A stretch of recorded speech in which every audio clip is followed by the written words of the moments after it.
啱啱做完一台超華嘅治療，咁今日咧有一位香港嘅朋友啊，佢就過嚟問我啊，佢話自己靜脈曲張好多年啦，咁今日喺醫院做咗個 B 超，就顯示嗰個大隱靜脈有反流啊，醫生話一定要燒咗佢，所以佢好驚啊，就過嚟諮詢我啦，問我係咪一定要燒咗呢條大隱靜脈啊？有冇更加好嘅辦法？咁我同佢講咧，呢條血管唔一定要燒咗佢嘅，因為嗰條係一個主幹道嚟嘅。咁你諗下，如果話條主幹道你都拆咗佢、切咗佢或者燒咗佢，咁其他啲血管啲血流啊，咪更加亂咯，咪更加出現其他嘅問題咯。咁以前嘅做法咧，就可能要將條血管燒咗佢啊，下邊要打啲咩硬化劑啊，或者抽咗佢、切咗佢咁咯。咁呢啲咁嘅方法咧，當然能夠解決問題啦，只不過就創傷比較大咯。所以做完之後，病人可能要着彈力襪啊，隻腳會腫啊，可能要休養啊，要臥床休息啊咁樣情況咯。咁我哋依家呢邊就做嗰個超華咯，超華比較好咧，就可以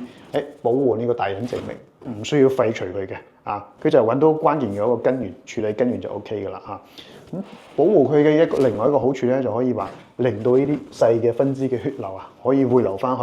咁樣就減少術後嗰啲腳腫啊，咁同時因為佢比較符合我哋人體嘅自然規律啦，所以遠期嗰啲復發概率啊都會比較低嘅啊。咁當然啦，超華佢都係比較微創嘅方法咯，所以好多病人做完之後就可以即刻行路，即刻翻屋企啊做嘢啊、運動啊，日常都唔會有咩影響嘅。所以大家聽到呢個大隱靜脈反流啊，千祈唔好驚嚇，依家都係仲有比較好嘅辦法可以保護翻佢，同時又亦都可以解決呢個靜脈曲張嘅問題。如果你有咩問題咧，可以留言落嚟同我一齊討論嘅。OK，咁今日條片就到呢度啦，咁我哋下期再見啦。